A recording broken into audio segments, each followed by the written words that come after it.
Hi, so today we're doing another fun, hopefully, reading experiment. So lately on my feed, I've seen a lot of people doing this video where they keep their reading vlog going until they reach a 5-star read, and it's always a fun time because for a video it could be reading one book or it could be reading 20. You don't know it beforehand.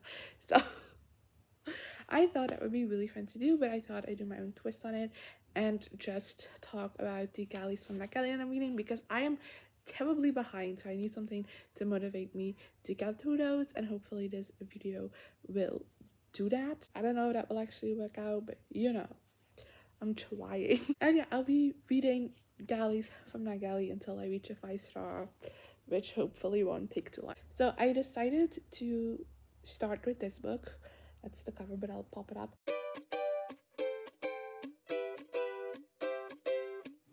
But I decided to start with this book because I'm in the mood for a romance and I have heard some good things about it. Let me read you the synopsis. Annie Walker is on a quest to find her perfect match, someone who nicely complements a happy, quiet life running her flower shop in Rome, Kentucky. Unfortunately, she worries her goal might be too far out of reach when she overhears the date saying she's unbelievably boring. Is it too late to become flirtatious and fun like the leading ladies in her favorite romance movies? Maybe she only needs a little practice, and Annie has the perfect person in mind to become her tutor. Will Griffin. Will, the flirtatious, tattooed, and absolutely gorgeous bodyguard, is temporarily back in Rome, providing security for Amelia Rose as excitement grows for her upcoming marriage to Noah Walker. He has one personal objective during his time in town: stay away from Annie Walker, but no sooner than he gets settled, Will soon finds himself not only breaking his rule, but tasked with far more than simply providing security. Will wants no part in changing the sweet and lovely Annie, but he can't bring himself to say no to her request, so he officially agrees to teach her how to be the next leading lady of Rome, Kentucky, and find the love of her life, even if he doesn't believe in love himself. Between faking a relationship so the meddling town doesn't catch on to what's really happening on their practice days, and tutoring lessons that convince Annie to add passion to her list of must-haves and a mate, it doesn't take long for the lines of their friendship to blur. It's a fake dating. I forgot that this was fake dating.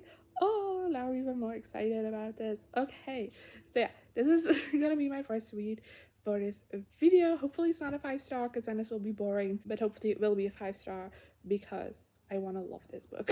Hi, I'm having a headache day and I can't handle the daylight, but I have been reading on my e-reader. I finished Practice Makes Perfect and it ended up being a 4-star.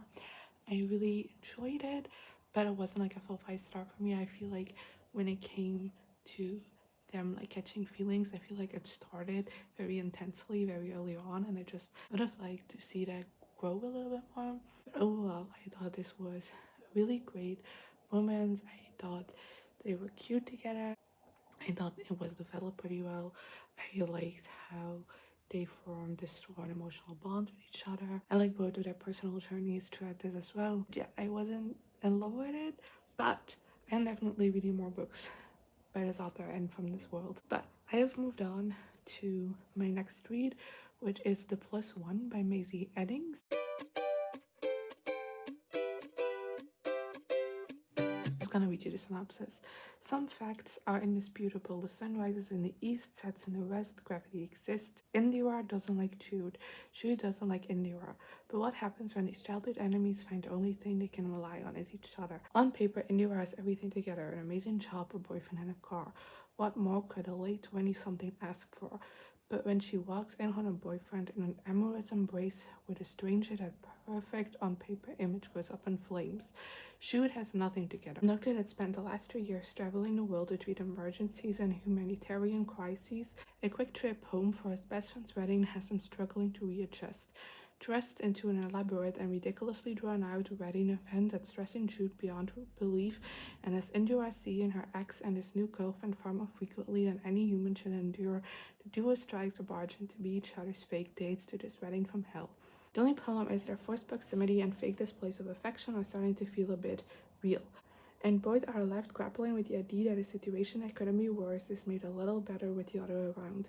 So yeah, I am decided that for this video I'll go with like one May release and then one backlist release, switching in between those because I have a lot of backlist ones to get to. This one came out in April, and I've heard amazing things about Mazey Eddings in general, but I've not read nothing by her yet.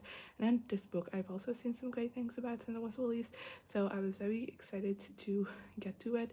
But besides it being like a wedding themed romance, I didn't really know that much about it, so I kind of picked up another fake dating romance without realizing it. Hi, welcome to another update. I finished the plus one by Mazey Eddings earlier today, and it was a 2-star. I'm so sorry. I know this author is so popular, which is a big reason why I ended up requesting this book from that guy. And I should have liked it because what is best friend fake dating hits the marks, you know?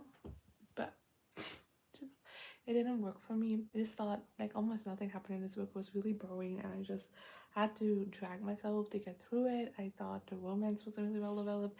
I feel like the characters were just as into each other by the end as they were at the beginning, and it's also supposed to be like childhood enemies to like lovers now, but like even though we're constantly told that they hated each other, and like just the idea of them like breathing the same air, it is unfathomable to their friends. But like what was shown actually from like their past and interactions between them, like they got along fine. Like they weren't friends, but like they got along okay. The only thing that I actually liked this book, which is why it's a 2-star and not a 1-star, is the mental health rep. I thought that was really well done, and I liked the inclusion of that in this book. And so yeah, I had to pick another book to read, and I originally said I'm not gonna read another contemporary romance. Like I'm over it. And then I looked through my May Galleys, and like nothing really stood out to me, and like I read some synopses, and like I don't know, nothing was grabbing me until I saw the cover for The Girl Next Door by Cecilia Vinesse. I'm so sorry I mispronounced that.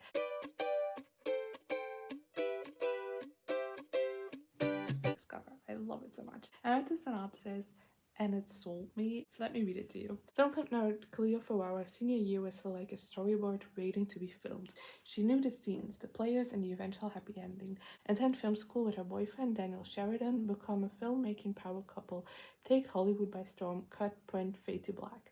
But in a plot twist Cleo never saw coming, Daniel dumps her for Kiki Pearson, the head cheerleader.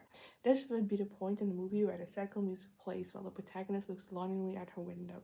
But when Cleo looks out hers, she sees Marianne Lasara, a former best friend, and the new storyboard unfolds. Marianne is also nursing a heartache. When Daniel was dumping Cleo for Kiki, Kiki was dumping Marianne for Daniel. So instead of watching their exes parade around school, Cleo and Marianne start fake dating each other to ignite a little chaos in a bizarre love square. But any movie buff knows that when you introduce fake dating in Act 1, it's going to get real by Act 2. With friendship, the future, and love on the line, can Cleo script a happy ending for herself, or will she get her heart broken again? So yes, not only did I pick another contemporary romance, it's YA though, so different vibes. It's also fake dating. I'm telling you, this is my third book for this video, third fake dating for this video, but besides that, I have also read another fake dating book outside of this video. I'm on 4 fake dating books this month. So yeah, this book intrigued me because 1, the cover, 2, it's gay. Like I said, it's YA, so it is a bit switch in vibe, even if it's still a contemporary romance. And it's very movie centric, which is something I really like. I love a Hollywood romance, but even besides that, I found in especially YA, you often come across books in which the character just is really passionate about movies or like movie making, and I eat it up every single time. I think it's such a fun aspect to the story. And then again, also fake dating, a childhood friends, which I also love. So honestly, I am having high hopes for this one, even though I have no real reason to. Hi, I finished The Girl Next Door. I gave it 3 stars, so still not done. But I thought this was a fine book. Everything about it was decent. I liked the personal journey of my main character. I liked the romance that was developed. I liked the film club aspect to this. But I thought it was just like very mediocre, fine, typical like YA coming of age stuff. So like nothing about it really stood out to me, which is why I gave it a 2-star. But you know, I didn't hate it. The problem is that I don't really know what to read next, so I'll update you once I do. Hi, so I thought I'd update you because I picked my next read. That's American Queen by Simone.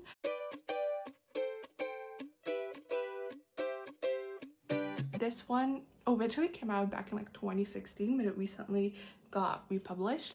Just nothing changed, but like at least as far as I know, but like they got picked up by like a different publisher, I think. I don't know exactly, but they put it back on that galley. So I requested it and I got a copy of the entire series.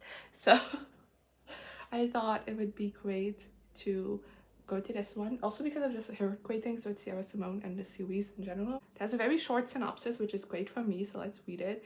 It starts with a stolen kiss under an English sky and it ends with a walk down the aisle. It starts with the president sending his best friend to woo me on his behalf, and it ends with my heart split in two. It starts with buried secrets and dangerous desires, and it ends with the three of us bound together with a hateful love sharper than any barbed wire. My name is Greer Galloway, and I serve at the pleasure of the President of the United States. This is the story of an American queen. So this is a poly romance with the president and the vice president, fictional president and vice president. And yeah, like I said, I've heard great things about Sierra Simone in general as well as this series. And yeah, that's what I'm reading. See you once I finished it. Hi, so I have finished American Queen and I give it 3 stars. It was alright. I don't think it was a bad book, and I feel like if I was a different person, I would have liked it more, because I do feel like a lot of the romance in this book is built on sexual tension, sex, stuff like that. And for the rest, it's very incel-lovey, and I don't think when it comes to romantic feelings that was developed well, and that's just something I need. You know, that's something, if you've been around here, you know about me, is that I need more than just the sexual feelings, sexual attraction there to care about a romance. And that was just not present in this book, and that's why I say that for another reader this definitely could be a much higher rated book, and I totally understand that. Just for my personal preference, it wasn't, but I did overall had a great time reading it. I thought it was fun. It read very fanficky and not in a bad way, but it just where it feels very high drama and intense for no particular reason. And I had fun with that, and I didn't hate the characters. I also just wasn't really attached to them, and I also don't dislike the dynamic that's there with the romance. I just, you know, don't think it's very romantic. It's very sexual just in nature, but like it works, it's fine, and I will be reading the other 2 books someday. But then for my next read, we have another May release, and this is The Way the World Ends by Jen Wilde.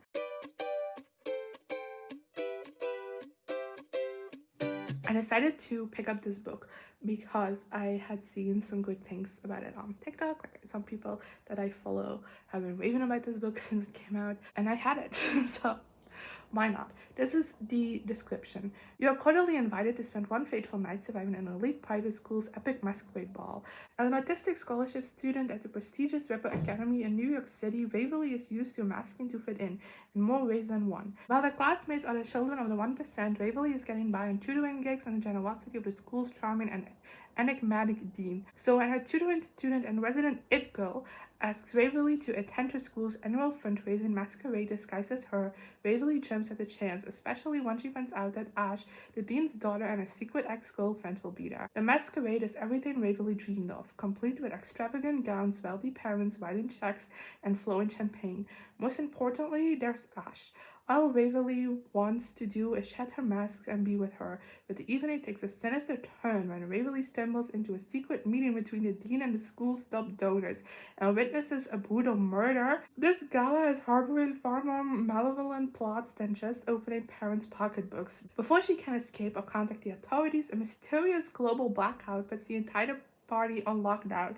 Waverly's fairy tale has turned into a nightmare, and she, Ash, and her friends must navigate through a dizzying maze of flight elevators, secret passages, and back rooms if they're going to survive the night. And even if they manage to escape the masquerade, with technology wiped out all over the planet, what kind of world will they find waiting for them beyond the doors? Okay, I fully did not know the direction. Synopsis was going yet. Oh my god. I know I requested this because I have heard some great things about Jen Wilde books in the past. So, and I know it's queer, I know it had disability rap, and then I know it was like post-apocalyptic, but it was like apocalyptic vibes to it.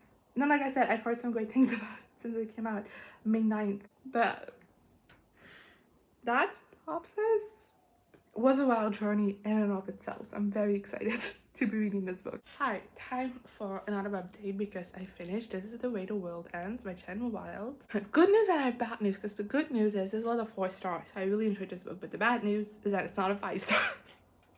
So we're still not done. I'm getting tired of this video, no offense, but I regret having decided to do this. But I really like this book. It had a bit of a slow start, like it takes about like half of the book to really get into the thick of the plot. So it is a bit of a slower start, but I could have excused that away. It was not for the ending, but because the actual plot is really good. It's really action-packed. It's high stakes. I was on the edge of my seat. I was constantly coming up with different theories about what was going on. I thought it was so interesting. I really liked the cast of characters we followed about as well. I love every character, and I loved the other characters that came in and how they form kind of like this unlikely friend group as they were dealing with these high stakes situations.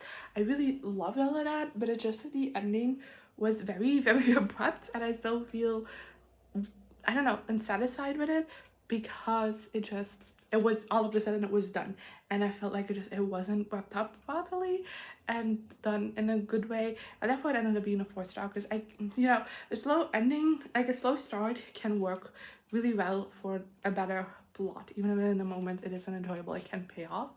But because we also have that ending that just falls so flat, it was a 4 star for me. I'm sorry. But then I have moved on to Always the Almost by Edward Underhill.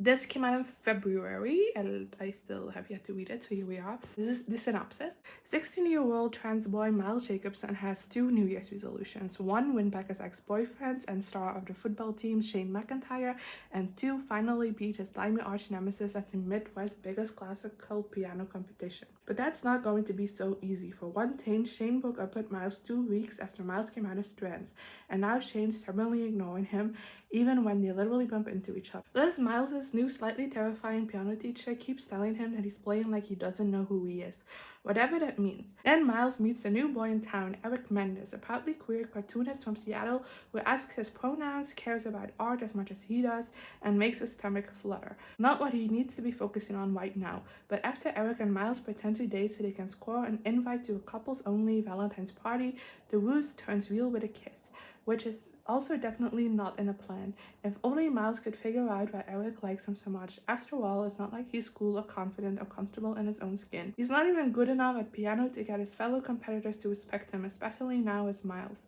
Nothing's ever gonna be easy for him. As for other people, other boys, he's only ever been almost enough. So why, when he's with Eric, does it feel like the only person he's ever really not been enough for is himself? That's the synopsis. I have heard great things about this book since it came out though, so I am very excited to read it. So I finished Always the Almost. I gave it 2 stars. Oh god. This book just wasn't for me. I don't think it necessarily is a bad book. It just really wasn't for me. Didn't connect with it at all. I thought the main character was very selfish and like over dramatic, and therefore I didn't connect with him. And because so much of this book revolves around his personal issues and not really much else, I therefore also just like didn't really care about the book. I also thought the romance in it was very badly done. There was just no real development for them to get together in the first place, seeing them develop feelings for each other. Our main character was really stuck up on his ex the entire time, and it kind of feels like the only reason he even got together with the love interest is that the love interest like doesn't care that he's trans. So yeah, this wasn't for me. I didn't completely hate it. Like I said, I can understand why other people might like it, especially because it has so many good reviews, but it did not work for me in any way. So yeah, then we're back to the May releases. The next book that I'm reading comes out May 30th, which I don't even know why I keep saying that, because at this point it's not out yet, but this video has been going on for so long, who knows. I'm gonna be reading Once More with Feeling by Elissa Sussman.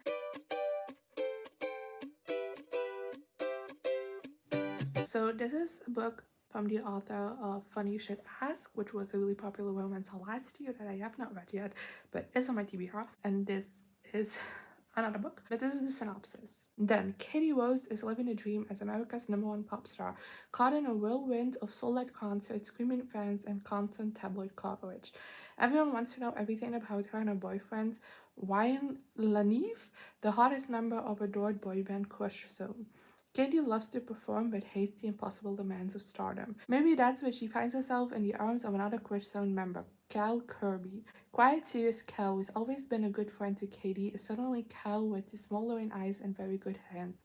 One unforgettable night is all it takes to blow up Katie's relationship with Ryan, her career, her whole life. Now, Kathleen Rosenberg is okay with her ordinary existence and leaving her pop star image in the past. That is, until Cal Kirby shows up with the opportunity of her dreams, a starring role in a Broadway show he's directing and a chance to perform the way she's always wanted. The two haven't spoken since the joint destruction of their careers, and each of them blames the other, making their reunion a tense battle of wits and egos.